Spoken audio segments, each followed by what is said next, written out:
Hey everyone, it's me, Diamond Miner Studios, and it's time for yet another installment in the Mario Marathon. I know the name isn't very original, but I suck at coming up with names, so you can shut your fucking traps. Anyways, last time I rounded up the 2D portion of the marathon by reviewing the Super Mario Land games, explaining why Super Mario Land is still a decent platforming experience, and why Super Mario Land 2 6 Golden Coins is one of my favorite Mario games and a hidden gem from the Game Boy library. Now that I've got all those games done and dusted, it's finally time to cover the famed Italian plumber's jump into the third dimension.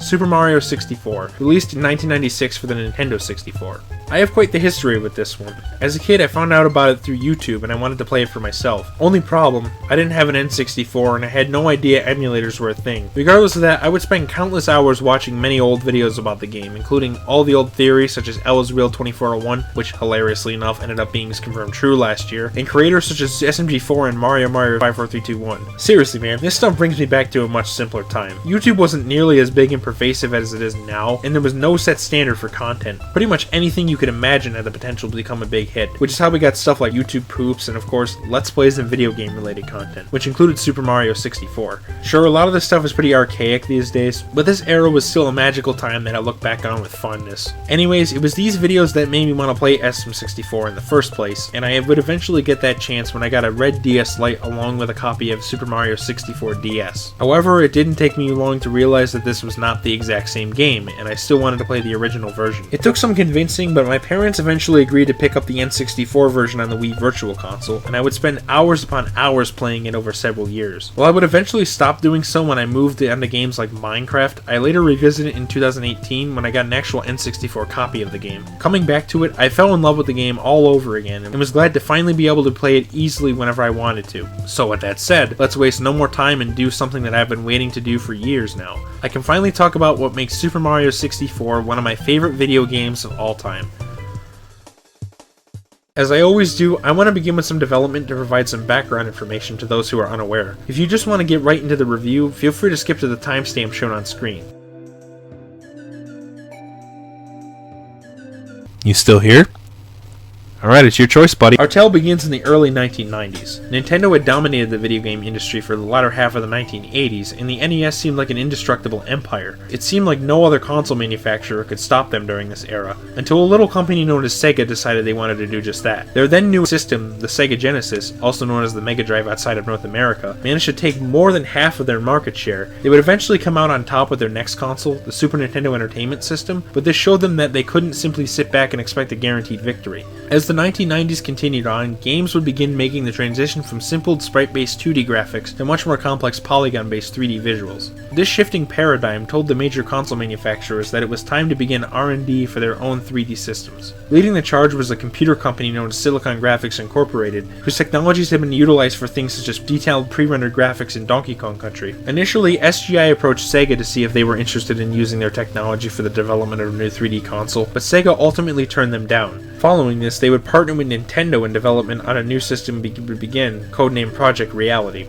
This new system would gradually evolve into the next Nintendo console, which was revealed to the public as Nintendo Ultra 64. Excitement for this new system was through the roof, especially since Sega had recently seen a decline in their market share following the disaster of the Sega CD and 32X add-ons. Part of this excitement came in the announcement of a new Mario game, one which would be the plumber's transition into the third dimension. Truth be told, the concept of a 3D Mario game wasn't anything new. Mario creator Shigeru Miyamoto had the idea to create one ever since he saw the original Star Fox in Super Nintendo. There was a rumor that such a game was planned for the SNES, supposedly codenamed Super Mario FX, but this was confirmed to be false and Miyamoto instead waited until the development on the Ultra 64 was underway. Development took quite a long time, several years in fact, since Miyamoto wanted to perfect the feeling of moving Mario around in a 3D space. The game would also end up as a departure from the gameplay of previous Mario games. It was originally planned that this new game would play like a 2D Mario game, flagpole and all. However, this couldn't be fully realized. The fact that the Ultra 64 still used cartridges meant there wouldn't be enough space for so many linear levels, so the game was restructured so that Mario would run around in open-ended levels and collect power stars instead. It was titled Super Mario 64, which was a placeholder name that ended up sticking. Thus, a new subgenre of platformer was born, the Collectathon.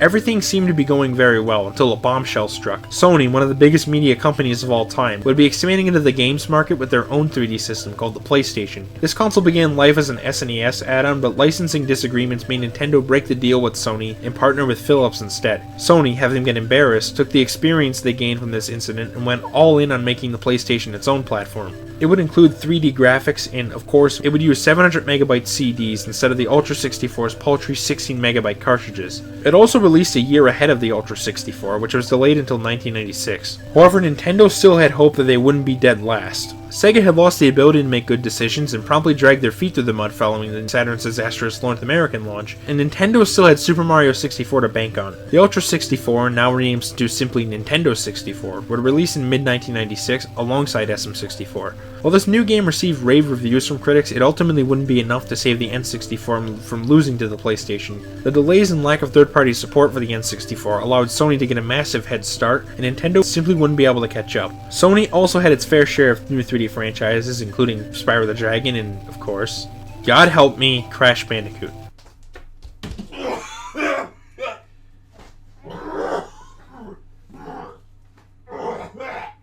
Sorry, just saying that name makes me want to throw up. Anyways, in spite of what happened, the N64 would still manage to hold its own in terms of popularity, and it wasn't an outright disaster. It was still far ahead of the Sega Saturn, and its games were incredibly exciting for fans who had stuck with the big N during this generation. Super Mario 64 in particular would be considered one of the greatest video games ever made at the time, and this reputation would remain more or less intact as time went on. In fact, even though the PS1 was the winner of the 5th generation, more people seemed to talk about the N64 and its games in retrospect, and SM64 would be a major part of that. To this day, Super Mario 64 remains a very popular entry in the franchise, and most people continue to sing its praises. Hell, it's even gone on to develop one of the largest, most dedicated speedrunning communities for any game, alongside Ocarina of Time. However, just like the Sonic Adventure games and so many other games from the early 3D era, Super Mario 64 has been subject to scrutiny, with some claiming that it hasn't aged well or that people only say they like it because they grew up with it. This conversation has been reignited with the recent release of Super Mario 3D All-Stars on the Switch, a lazy collection of emulations of Mario 64, Sunshine, and Galaxy. In case you can't tell by now, I couldn't disagree with these detractors more if I tried. As I outlined in the introduction to this review, Super Mario 64 is one of my favorite games of all time and has been for many years. I want to make something perfectly clear. I'm not making this review to insult those who don't agree with me, nor will I sit here and tell you that SM64 is some flawless masterpiece. I also won't be doing any version comparisons throughout the review. I always play the N64 version, and as such, that's the one I'll be reviewing. Right, enough dilly-dallying. Let's jump right into Super Mario 64 and explain why I still consider it one of the best 3D transitions in video game history. But aren't you gonna do— Oh Jesus God, no, what the hell, I thought I killed you, what the actual fuck? Jesus, okay. Anyways, as always, let's start with the plot. Despite the fact that it's a Mario's big transition to 3D, Super Mario 64 has an incredibly simple story. This was an opportunity to include a more in-depth plotline, but Nintendo chose to stick to something more standard. Personally, I don't mind this, especially in platforming games. I do think that the great story that blends well with the gameplay can enhance the experience, but since Mario was never very plot-heavy to begin with, the simple story doesn't bother me. Additionally, so many games that did attempt this either had long, boring, unskippable cutscenes or nonsensical plots with atrocious writing, so it's probably for the best that SM64 kept it simple. The game opens with Peach inviting Mario to her castle, as she baked a cake for him. By the way, yes, she is called Peach in North America now, thank God. Not sure why many people care so much when Robotnik changed to Eggman, yet Princess Peach's name change is completely ignored and brushed over, but whatever. We see a Lakitu fly outside the front of the castle, and Mario shows up through a warp pipe. He meets up with Lakitu in front of the castle, who says he'll be filming Mario as he goes in for his cake. Yeah, having a moving camera in a game was such a new concept back then that they actually had to give a story reason for it. Isn't that something? Anyways, something is off. The castle seems completely dead, almost empty. As it turns out, Bowser has once again kidnapped Princess Peach, and this time he's stolen all the castle's power stars, hid them within the various paintings of the building, sealed all the doors shut so that only the star power can open them, and trapped Peach and the Toads within the castle's walls. All hope seems lost, but Bowser didn't finish sealing off the castle's doors and accidentally left one open. With this, Mario now has to travel to the various worlds inside the paintings, retrieve all the stolen power stars, and save the day once again. So yeah, like I said, it's a fairly straightforward Bowser kidnap Peach, go save her plot. While simple, it still accomplishes the goal a video game story must strive to accomplish, providing context behind what happens during gameplay. This is especially important in the realm of collectathons. Bowser stealing the stars gives us a reason to collect them, so it doesn't come off as mindless busy work. So even though it is the cliche of kidnapping plot we've seen in pretty much every platformer ever, it still manages to be an effective story that motivates the gameplay well enough.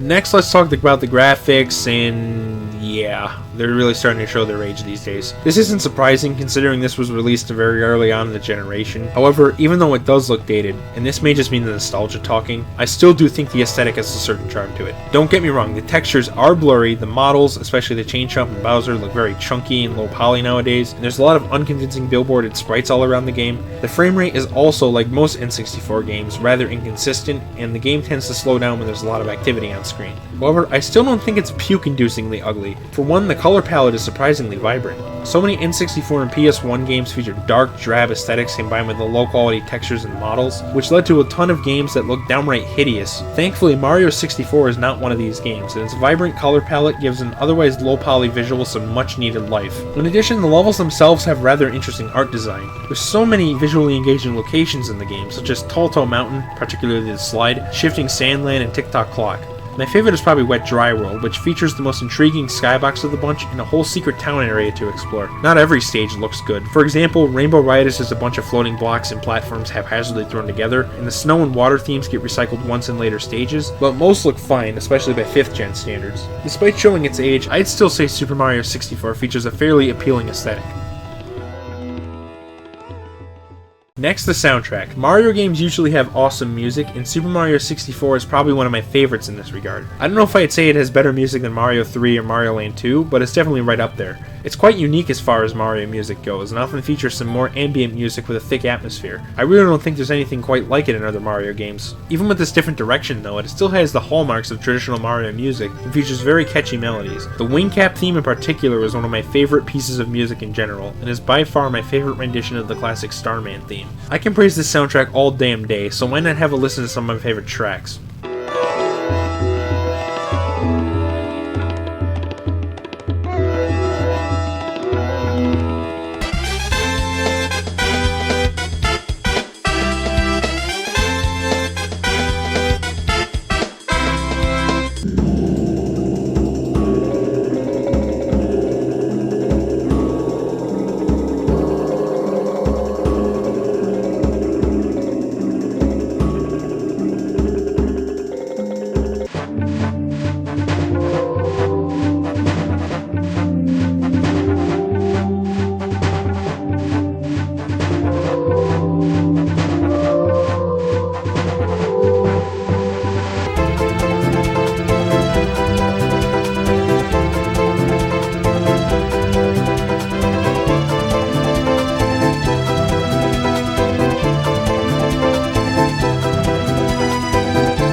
Oh yeah, that is some pretty damn good stuff. However, there is one problem with the soundtrack. While it is great, several tracks get recycled over and over across the 15 main stages. The slide theme is probably the most egregious example, as it plays on every slide, during all 3 race missions, and through the entirety of Tick-Tock Clock and Rainbow Ride. The water and snow themes are also reused at least once, and 4 separate stages use the Bomb Battlefield theme. To be honest, I got sick of several of these songs by the end of the game, and I really wish there were unique themes for at least a few of the levels that reuse music. I get that composing music is incredibly difficult, but it still would have been nice to have a little bit more variety to the music. Regardless of the repetition, however, I still like the soundtrack a lot. Now, we finally reach what I consider the most important part of a video game, the gameplay. As I always say, a game can have the most interesting, compelling narrative ever told, the most beautiful visuals of all time, and the most catchy, varied soundtrack ever composed, but if the gameplay sucks, then these things become much less relevant, at least if the game is a platformer or some other kind of action game. Thankfully, Super Mario 64 passes this test with flying colors. It's undoubtedly one of the most enjoyable, replayable games I've ever played. To begin, the controls. This is a surprisingly contentious topic these days. While most of the debate usually surrounds how the N64 version's control scheme compares to that of the DS remake, some people have said, for one reason or another, that they don't like how Mario handles in the original version. Looking at you, an undisclosed individual whose username rhymes with the same name of location from Zelda. As for me, I'd sincerely like to ask what game these people have been playing. I think Super Mario 64 controls excellently, and its handling is one of the main reasons I enjoy the game as much as I do. I wouldn't say SM64 has the best control from the 3D series, but it certainly ranks very high in this regard, at least in my personal opinion. Pretty much everything about Mario's handling is spot on. The movement speed isn't too fast or too slow, the jumps aren't too heavy or too floaty, which is very conducive to the more open-ended level design. This is one of those cases where the simple act of moving around is satisfying and fun on its own. In fact, I would often load up a ROM on Project 64 and just mess around a few years back, something I would never do for pretty much any other game. I think that's a testament to just how good the control in SM64 is. However, my favorite thing about the control is definitely Mario's wide range of acrobatics. On the surface, these mechanics are rather simple, but if used effectively, you can unlock tons of depth and advanced movement tech. It's one of the reasons why the game maintains such an active speedrunning community to this day. Take the long jump for example. You execute it by pressing Z and then A in quick succession if you're running. It's the furthest jump in the game, and as such it can be used to pass wide gaps that the normal jump simply can't. However, using it is risky since once you execute it, you won't be able to cancel out of it mid-jump. Thus, it provides a risk versus reward situation, as you can either choose to play it safe and take it slowly, or set off a long jump to go much quicker. It's satisfying as hell to nail one of these jumps and collect stars much quicker than you would otherwise. I could also describe many other moves in similar depth, like how the triple jump gives you a lot of height and can be used in tandem with wall kicks to reach higher areas, or how the side flip can be used in a similar way, or how you can travel up slopes and stall yourself in midair briefly with a kick, but I think you get the point. Super Mario 64 has an amazing game feel, and it's a hell of a lot of fun to use these various moves to collect the stars as quickly as I can. Consider it a sort of casual speedrunning. I'm not actively seeking to break a world record, I'm just seeing how quickly I can get everything in the game, doing things more or less how they're intended. It's one of the central reasons why the collectathon subgenre and platformers in general are so appealing to me. However, the control scheme still has some blemishes. For one, the turning can be a little imprecise at times. Similarly to SpongeBob Battle for Bikini Bottom, turning around too fast might cause Mario to turn in a semicircle instead of instantly changing directions. It happens way less often than some people may lead you to believe, but trust me, it is a possibility. Thankfully, there's an easy way around this, stopping in place briefly before turning. Sure, this isn't ideal, but come on people, is it really that hard to stop moving for a split second? Much worse is the camera though. While I'll defend the overall handling of Mario himself, I have to agree that the camera is showing its age. It was one of the first cameras made for a 3D platformer and it really feels like it. You turn it by pressing C left and C right. You can zoom in or out with the C up or C down respectively. Zooming it in and then pressing C up will allow you to look around in first person, and pressing R will enter Mario Cam mode or lock the camera in place depending on which option you have selected in the menu. Problem is, the camera can't be continuously rotated by holding down one of the C buttons, and instead moves in unhelpfully large increments. It also has a tendency to get stuck on stage geometry or give you poor angles to work with. This is fine in open areas, but when you enter smaller, more close-in places, it becomes more of a problem, especially if bottomless pits are involved. There is a better camera mode, however, and it's one that not many people know about. If you enter Mario Cam mode by pressing R and then push C down, the camera will rotate more smoothly and you won't get caught on walls nearly as much. This actually does mitigate a lot of the annoyance that springs up from the camera system. It's still not a perfect camera in this mode, as there's still a small chance for it to get caught and the smoother rotation is somewhat slow, but it is generally better than the standard Lakitu cam.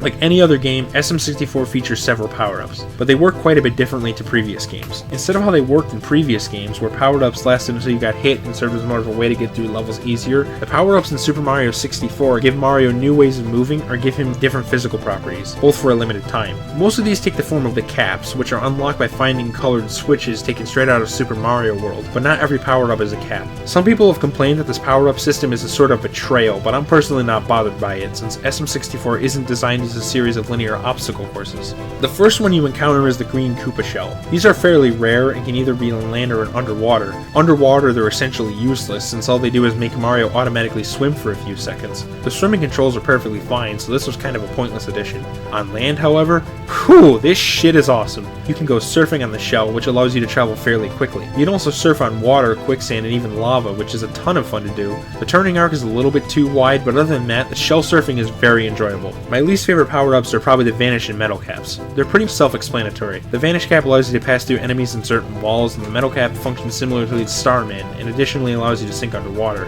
These caps are really only useful for what they're required for and are kind of underutilized. There is one interesting mission where you have to combine two to sink underwater and pass through a wall to get to the star, but this is the only instance where two caps are used together, so there was some wasted potential here. But oh man, let me tell you, my favorite power-up has to be the wing cap. I don't know if that's a controversial opinion or or not, but I don't care. I love using the wing cap. Sure, the control feels awkward the first time you use it, but if you can learn the ins and outs of flying, there's a cavern of steps that await you. Don't want to go log rolling? Just grab a wing cap and fly to the star. Sick of avoiding the tox boxes?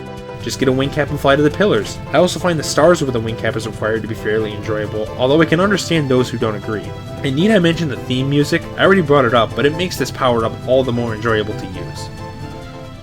Next up, the level design, which is the make or break of platforming games. Yes, controls are also incredibly important, but level design is often what determines whether a platformer is good or not for me. Thankfully, Super Mario 64 doesn't drop the ball when it comes to level design. While it's certainly not perfect, SM64's selection of stages is generally enjoyable and contains all the elements I'm looking for in a platformer. As I already said, Super Mario 64 significantly changed up the gameplay from previous Mario games. Instead of simply making it to the end of a series of linear obstacle courses, you're tasked with collecting various power stars by maneuvering around open-ended levels.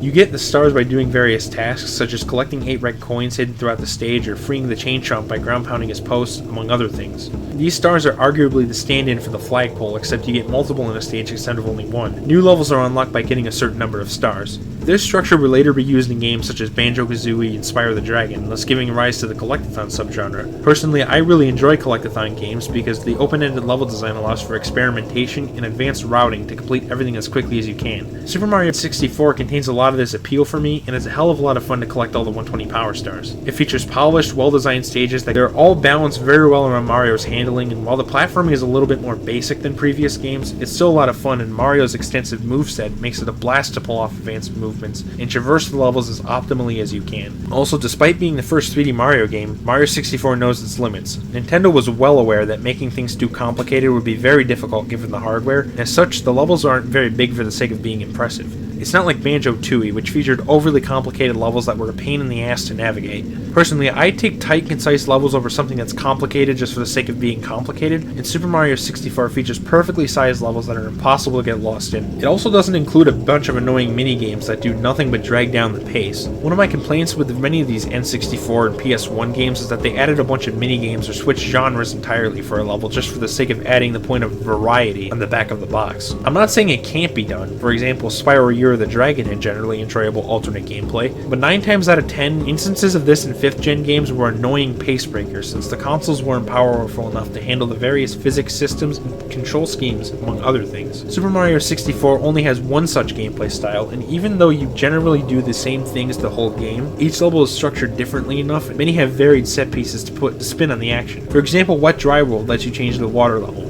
Tiny Huge Island has 2 islands, one big and one small, and allows you to switch between them like it's Big Island from SMB3 again. Tick-Tock Clock has a ton of moving mechanical parts in it that you can control based on where the minute hand is when you enter this level, and much, much more. As I said, this is a perfectly acceptable way of achieving variety, and since it's an N64 game, I prefer it this way. That said though, not every level is a winner. While most stages are open-ended and worked very well with the collectathon gameplay, there are a few that are overly linear. For example, Tick-Tock Clock is pretty much just an extended linear platforming sequence, and you occasionally have to stop somewhere along the way to collect a star. Rainbow Ride is pretty much the same deal, except it has slow, boring carpet rides you must sit through to get all the stars, and it becomes tedious very quickly. Tall Tall Mountain and Dire Dire Docks are also similarly linear, but are a little less tedious because it's faster to get from one end to the other. This isn't a game-ruining problem since most levels are open-ended and the controls work just fine for the stages.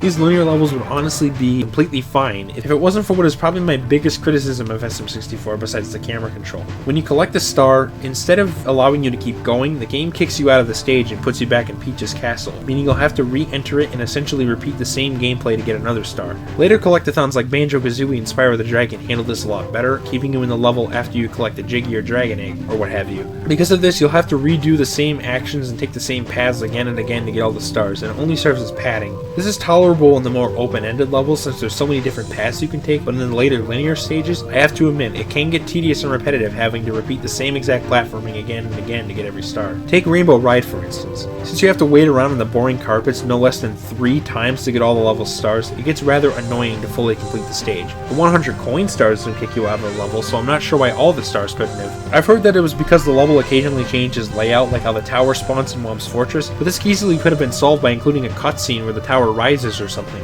Regardless, even though it doesn't come close to ruining the game for me, I still consider this boot out system to be an obvious attempt at padding, and that makes some levels more repetitive and occasionally tedious to fully complete than they would have been otherwise. In spite of this repetition, the 100% completion experience is, like I've been saying over and over, quite enjoyable. The excellent controls and physics and the level design itself really do make up for the repetition caused by the boot-out system. The pacing is also very tight, so it's incredibly exhilarating to pull off Mario's various acrobatics to get all the stars as quickly as possible. A full 100% completion experience is an absolutely essential element for a collectathon to have, and Super Mario 64 fits this bill quite well. The only thing I'm not a fan of regarding the full completion experience in Mario 64, however, is the 100 coin stars. Usually these aren't too bad because the levels normally have a lot of coins, but getting them can be a bit of pain in the ass in certain levels. For example, Dire Dire Docks only has 106 coins, so you really can't afford to miss any. In addition, certain levels of bottomless pits that are somewhat easy to fall into. If you do, you'll get kicked out of the level and your coin count will get reset to 0, so you'll have to redo these stars in one perfect run. It doesn't take all that long to collect the coins, yeah, but it's still going to be somewhat grating to collect 90 or so coins just to get set on fire and go flying off of a cliff and into a pit. Other than this, I really do enjoy the 120 star experience in Super Mario 64, and it's my preferred method for replaying the game. As for the bosses, I'll be honest, they're not that good. Boss fights are consistently the weakest part of any platformer for me, and I honestly don't see the point in having them anymore. If they're not way too easy, they're often frustrating and only serve to pad out the game's running time. The bosses in Super Mario 64 fall into the former camp. In fact, I can hardly even call them bosses, because they're basically bigger versions of normal enemies. All you have to do is land a few attacks on them and boom, fights are over in no time. Some levels have you fight them multiple times as well, most notably the Big Bully in Lethal Lava Land and the titular Big Boo from Big Boo's Haunt. Bowser is the only boss that comes anywhere close to challenging, but his fights are more annoying than anything. For these fights, you'll have to grab Bowser by the tail and toss him into one of the bombs on the border of the arena. Problem is, this swinging mechanic is fairly unreliable. The camera makes it hard to precisely time your throws, and the actual swinging is incredibly unresponsive unless your analog stick is in good condition. But there's only 3 of these fights, so they can only get on my nerves so much. Finally, let's discuss the endgame. After collecting the power stars, Mario reaches the top of the castle and finds that the staircase in the tower has a curse placed on it. Until he gets the power of 70 stars, the staircase seemingly goes on forever and blocks him from reaching Bowser. Thankfully, I got all the stars up to this point, so that's no problem for us. The final level, Bowser in the Sky, is pretty well designed. It's definitely the most challenging level in terms of platforming, and the red coin placements are easily the most devious yet. It's probably my favorite linear level in the game. It's one of my personal favorite final levels from Mario. Anyways, after that stage, Mario finally reaches Bowser, who is decked out with a rainbow color scheme. This fight uses the same unreliable throwing mechanic as the other two, only you'll have to throw Bowser in 3 mines instead of just 1. The final throw also requires you to toss him from a distance, so you can't easily cheese it like the other fights. This fight isn't the worst final boss I've ever seen, but it's still not that great. I remember having an exceptionally annoying time with it on my first 120 star run back in 2018, but this time I managed to easily defeat Bowser in a single try. I'm not sure if it's the better controller I picked up, or maybe just me getting better at the game, but I'm not complaining. Regardless, once Mario finishes off Bowser, he disappears into a puff of smoke and releases what is probably the first Grand Star in the series. Mario grabs it and gains the power of the wing cap as he flies back down to Princess Peach's castle. Mario then frees Peach from the castle's walls, and she thanks him, gives him a kiss, and plans to bake the cake she promised him at the beginning of the game. The credits then roll with yet another awesome staff roll theme, and with that, Super Mario 64 comes to a close. Man, was that a fun ride. Let's wrap this thing up. In the end, I don't really know what else I can say. I love this game. In case it isn't clear by this point, Super Mario 64 is one of my favorite Mario games, and one of my favorite games in general. It's not a perfect game since the camera is somewhat clunky, the frame rate is fairly inconsistent, the boot-out system is not much more than padding, the bosses aren't very good, and the 100 coin stars can be tedious. However, none of these things change the fact that this is a game I come back to any day and never get sick of. The graphics are decently appealing in spite of being primitive, the music is a perfect blend of catchy and atmospheric, the control and game feel are excellent, the level design is overall well done, and it's a blast using Mario's moveset to collect all 120 power stars as quickly as possible. Despite the fact that it's one of the oldest collectathons, Super Mario 64 remains one of my absolute favorites in the subgenre, and I love it more than words can describe. If you haven't played it for whatever reason, what the hell is wrong with you? I would implore you to do so. You can download the PC port off of GitHub for free. This version includes widescreen support and even eliminates a lot of the slowdown from the N64 version, so it's your best choice for playing the game in 2021. If you're a collector who wants an N64 but also doesn't have SM64, somehow, then it's definitely a must-buy for the system. However you play it, Super Mario 64 is one of the best Mario games to date, and it still kicks ass 25 years later. But that said, I still wouldn't call it my favorite Mario game. What is then? You're gonna have to wait for that one.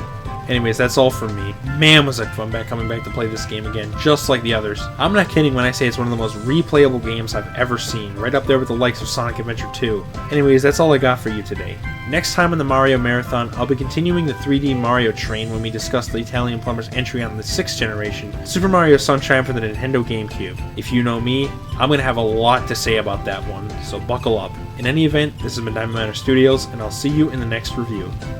Have a good day.